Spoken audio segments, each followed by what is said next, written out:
सत्संग करने से क्या होता है, भगवान की शरण में रहने से क्या होता है, भगवान के आश्रित रहने से क्या होता है, ये सभी प्रश्नों का एक उत्तर मैं आपको दे रहा हूं। एक गुरुजी के दो चेले थे।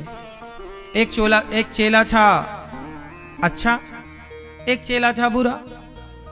अच्छा चेला सत्संग करने जाता, कथाएं सुनता, भगवान के मंदिर जाता, आरती पूजा में खड़ा होता, अच्छे काम करता, सत्य बोलता, सबकी भलाई करता। एक चेला था जो रोज कथाएं सुनता, कीर्तन करता, अच्छे काम करता। एक चेला था बुरा, वो रोज वैश्या के पास जाता था, वैश्या के पास जाता और उसका मुजरा देखता था, झूठ बोलता था, चोरी कर लेता था, शराब भी पी लेता था, मतलब सारे गलत काम, सट्टा जुआ सब खेल लेता था, सारे गलत काम करता था।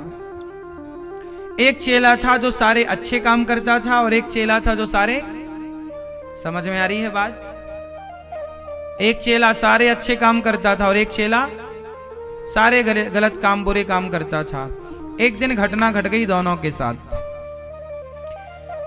जो चेला, जो शिष्य सत्संग करने गया था, मंदिर गया था, वो जब सत्संग और मंदिर से लौटा तो उसके पांव में लोहे की कील घुस गई। कहीं पड़ी रही होगी, पांव रखा उसने तो कील लोहे की पूरी घुस गई, हड्डी तक उसने फाड़ दिया। बहुत दर्द हुआ, रोया, लंगड़ाता लंगड़ाता वैद्य जी के पास गया। वैद्य जी ने जैसे तैसे निकाला और पट्टी इत्यादि की, लंगड़ाता हुआ आया। तभी दूसरा चेला जो गलत काम करता था, वैश्या के घर जाता था, झूठ इत्यादि बोलता था, वो आज जब वैश्या के घर से लौटा तो उसे इतना सारा सोना रास्ते में पड़ा हुआ मिल गया। अब तो वो धन्ना सेठ हो गया। अब गुरुजी से आकर बोला, गुरुजी मुझे सोना मिला है। दूसरा बोला, गुरुजी पांव में कील चुभी है। तो कील जिसको चुभी उसे तो बड़ा बुरा लगा। वाह गुरुजी, तुम्हारे भगवान का न्याय गलत है। मैं सारे अच्छे काम करता था तो मुझे लोहे की कील घुसा दी, और वो गलत काम करता था तो उसे धन्ना सेठ बना दिया। जो बुरा कर रहा है वो तो धन्ना सेठ बन गया, और जो सही राह पर है वो लंगड़ा और हो गया। तुम्हारे भगवान का न्याय गलत है। अब मैं नहीं करता कोई पूजा वूजा, मैं भी उसी की तरह रहूंगा। गुरुजी बोले, ना बेटा, तू अपनी भलाई मत छोड़। तू नहीं जानता ये जो तुझे मिला है ये तेरे इस जन्म के कर्मों का फल नहीं है, और उसे जो मिला सोना वो भी उसके इस जन्म के कर्मों का फल नहीं है। तो गुरुजी क्या है? गुरुजी ने कहा, बेटा ईश्वर का विधान थोड़ा अलग है। जो तू नहीं देख पा रहा है वो मैं देख पा रहा हूं। गुरुजी आप क्या देख रहे हैं? गुरुजी ने कहा, बेटा उसे आज सोना क्यों मिला जानते हो? क्योंकि आज के दिन उसे राजा बनना था। उसके माथे पर राज योग था। उसके माथे पे क्या था? उसे आज राजा बनना था, पर वो बुरा काम करता रहा, गलत राह पर चलता रहा, झूठ बोलता रहा, वैश्या का संग, गलत काम करता रहा। तो उसका जो राजयोग था वो पिछले जन्म के पुण्य से राजयोग था। उसे कोई बढ़िया पुण्य कभी किया होगा, पर उसने इस जन्म में गलत काम कर लिया, तो उस गलत काम से उसका राजयोग हो गया समाप्त। पर थोड़ा सा उसे राजयोग तो था ही। राजा मतलब उसे सोने के खजाने मिलने वाले थे, तो उसे भगवान ने जरा सा सोना देकर उसका राजयोग टाल दिया। उसे बहुत सारे खजाने मिलने वाले थे, लेकिन उसे कितना सा सोना मिला? जरा सा। पर तुम्हें क्या लग रहा है? उसे तो सोना मिल गया। उसे बहुत मिलने वाला था, पर उसके पाप से वो राजयोग समाप्त हो गया और जरा सा उसे मिला। और तुम्हें लोहे की कील पांव में क्यों घुस गई? तुम तो भले आदमी थे, अच्छा काम करते थे। बेटा आज के दिन तुम्हारी मृत्यु थी, आज तुम्हें मरना था, तुम्हारी आयु इतनी ही थी। चूंकि तुमने पुण्य किया, कभी किसी का दिल नहीं दुखाया, सदा सच्चाई और अच्छाई मार्ग पर चले हो, तो भगवान ने तुम्हारी मृत्यु को लोहे के कील घुसा करके टाल दे रहे हैं कि तुम्हारा वो मृत्यु जरा से पीड़ा, जरा से दर्द में टल गई। मृत्यु थी पर वो जरा से में टल गई। पर तुम्हें क्या लगा, अरे हम तो अच्छे आदमी थे पर हमें तो लोहे की कील घुस गई, इतना कष्ट। अरे आप सोच नहीं सकते कि आपके जीवन में कष्ट कितना था, पर कितना सा हुआ। आप ये क्यों सोचते हैं कि वो बहुत पापी है, बहुत गलत आदमी है, फिर भी महाराज जी देखो वो धन्ना सेठ हो गया। हाँ, वो और करोड़पति होने वाला था, पर बुरे काम किए ना तो उसका माइनस हो गया, सब पुण्य डाउन हो गया।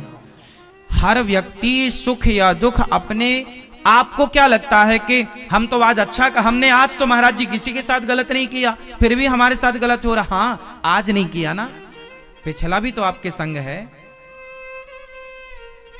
आप ये क्यों भूल जाते हैं कि आपका केवल यही जन्म नहीं है, इसके पिछला भी प्रारब्ध आपके साथ है।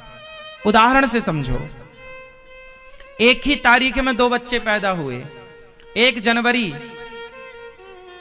को 2 बच्चे पैदा हुए, फॉर एग्जाम्पल 2 बच्चे पैदा हुए। एक बच्चा पैदा हुआ करोड़पति आदमी के घर, और एक बच्चा पैदा हुआ फुटपाथ पर किसी बहन के घर।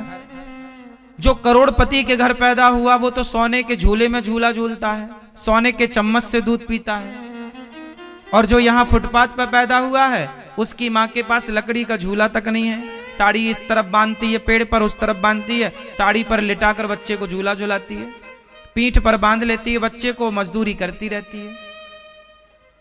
एक ही समय पर एक ही तारीख में 2 बच्चे पैदा हुए, पर एक जन्म लेते ही सोने की चम्मच से दूध पी रहा है, और एक के पास लकड़ी का पालना तक नसीब ना हुआ। ऐसा होता है कि नहीं? हाँ या ना? उत्तर दो। एक ही तारीख में जब 2 बच्चे पैदा हुए तो उस बच्चे ने कौन सा पाप कर लिया कि जन्म लेते ही गरीब हो गया, और उस बच्चे ने कौन सा पुण्य कर लिया कि पैदा होते ही धन्ना सेठ हो गया? क्या था उसका पाप पुण्य? अभी तो पैदा ही हुआ है, अभी तो कोई पाप और पुण्य कुछ किया ही नहीं, तो ये क्यों कोई गरीब हो गया, कोई अमीर क्यों हो गया?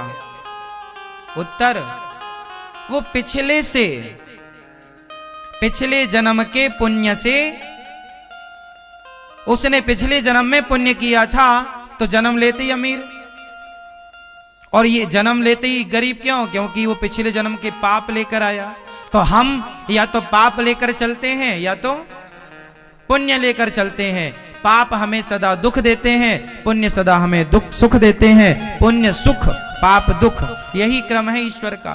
कोऊ न काहू को सुख दुख कर दाता, निज कृत कर्म भोग सब भ्राता। इसलिए जो हमें मिल रहा है वो हमारे ही कर्मों का फल है, अच्छा या बुरा। इसलिए हमें कभी ईश्वर पर दोष नहीं लगाना चाहिए, किसी और को दोषी नहीं ठहराना चाहिए कि तुम्हारे कारण ऐसा हुआ, तुम्हारे कारण। जो हो रहा है वो विधाता की मर्जी है, होना ही है वो। इसलिए आनंद से उस पल को बिताया जाए, उस क्षण को गुजारा जाए। ये वक्त भी गुजर जाएगा, ऐसा सांत्वना देना चाहिए अपने आप को। इसके सिवा आप कर भी नहीं सकते कुछ। ये वक्त भी गुजर जाएगा, हाँ या ना? ये जीवन ऐसे ही है मेरी मां, ऐसे ही है संसार।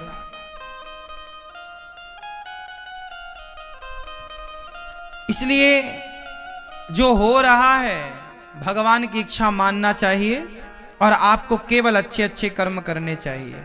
तो भक्ति में बहुत शक्ति है। सत्संग करने आया वो लड़का तो लोहे की कील घुस गई। ऐसे ही भगवान की शरण में रहने वालों को, कथाएं सुनने वालों को दुख दर्द मिले तो समझ लेना कि मिलना तो बहुत था, पर भगवान की कृपा से जरा मैं टल रहा है। इसलिए फिर भी पॉजिटिव ही रहना चाहिए। पर आप लोगों को तो उम्मीद बिल्कुल नहीं होती। आप तो ये सोच लेते हैं कि हम तो भगवान की कथाएं सुनते हैं, हम तो भगवान के भक्त हैं, तो हमें बिल्कुल भी दुख नहीं मिलना चाहिए। आप तो ये सोच रखते हैं कि हमें तो जरा भी दुख नहीं मिलना चाहिए। नहीं, मिलना क्यों नहीं चाहिए? कर्म दंड तो भोगना ही पड़ेगा ना। भगवान राम को भी वनवास जाना पड़ा, वो तो भगवान थे, उन्हें क्यों दुख उठाने की क्या जरूरत थी? भगवान को दुख उठाने की क्या जरूरत थी? वो तो विधि के विधान को मैट सकते हैं। भगवान तो भगवान है, उन्हें वनवास जाने की क्या जरूरत थी? नहीं, भगवान ने कहा संसार में आए हैं, संसार की परंपराओं को, संसार के जो समय है, जो यहाँ का नियम है, उसे पालन करना पड़ेगा। तो ये संसार को कहते हैं दुखालयम, ये दुख का संसार है, यहाँ आए हो तो दुख उठाना पड़ेगा। इसलिए भगवान की शरण में रहने वाला उस दुख में भी सुख ही रहता है। मैं अपनी बात बताऊं, मैं औरों की क्या बताऊं। 2013 में मैं छत से गिरा था, एक पांव कोल्हू टूट गया था, फ्रैक्चर हो गया था। डॉक्टरों ने बोला कि अब शायद आप चल ना पाओ कभी, मेरे को बोला, मेरी अपनी घटना है सच्ची।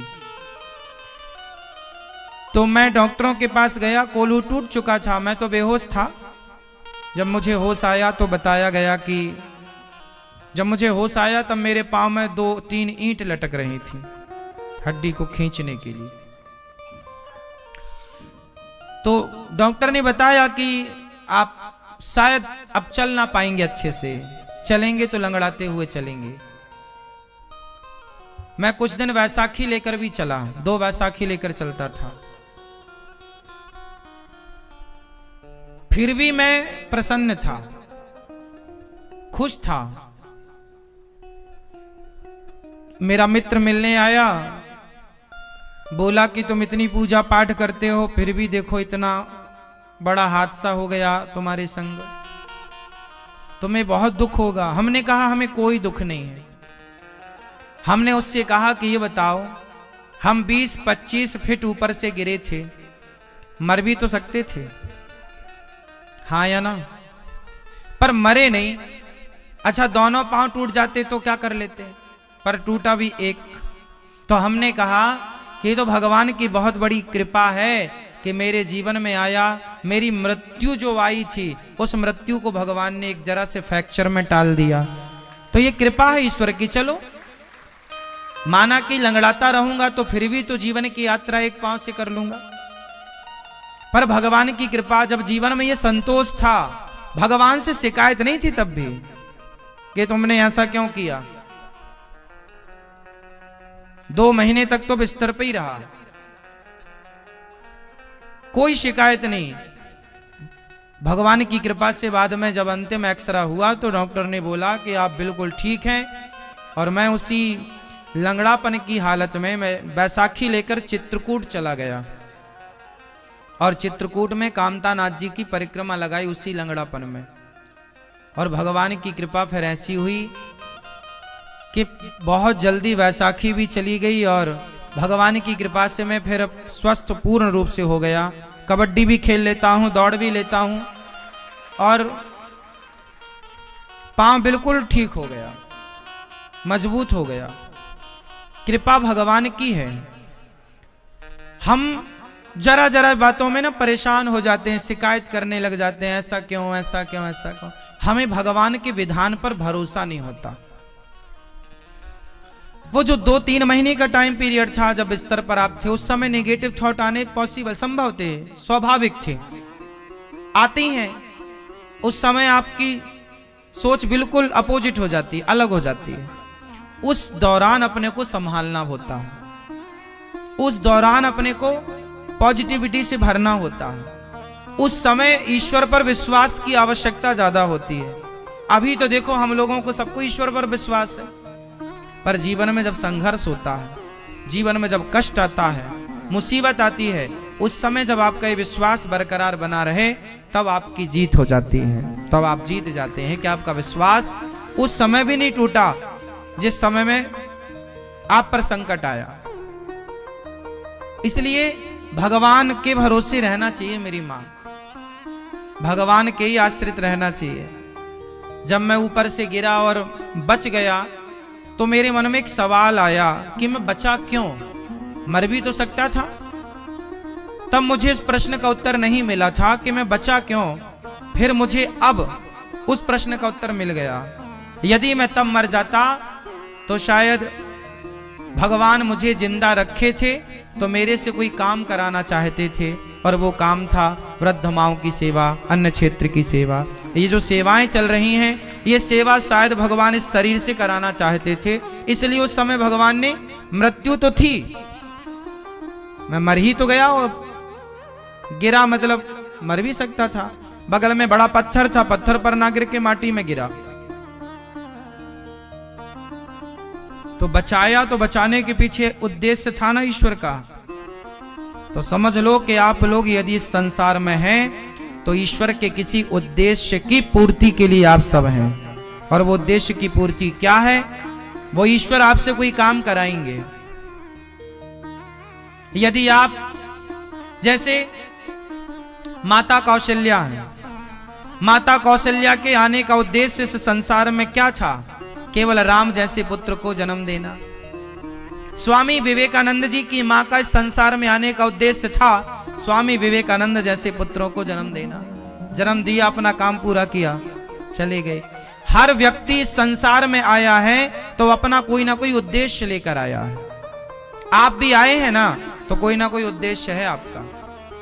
अब आपको पता हो या ना हो वो अलग मैटर है, लेकिन हर व्यक्ति के आने का हेतु है, कारण है, उद्देश्य है। आप क्यों आए हैं इस संसार में?